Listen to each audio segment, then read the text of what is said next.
রাসেল ভাই, কি ভাই? ছেলেটা চিনতে পারছেন? আরে ওই যে গুলিস্তান থেকে মোবাইল কিনছিল না, মোবাইলটা কিনেছো না? 5,000 টাকায় অ্যান্ড্রয়েড ফোন। আর এই অবস্থা কেন? ওই যে গুলিস্তান থেকে মোবাইল কিনে পাগল হয়ে গেছে, দেখেন। এই দিদি অগ্নি গুলিস্তান থেকে মোবাইল কিনে ধরা খায়, এখন পাগল। বলেন কি? হাই রে,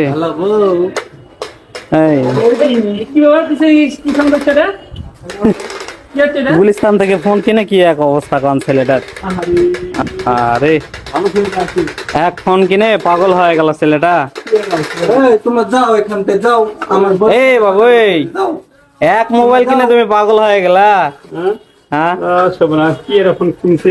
দেখে শুনে মানুষ এই জন্য জিনিস কিনতে হবে। এই যে ছেলেটা গুলিস্তান থেকে মোবাইল কিনে আজকে পাগল।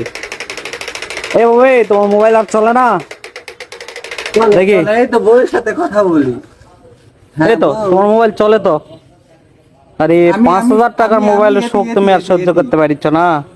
তুমি আসো এখানে আসো। আহা, কি এক অবস্থা।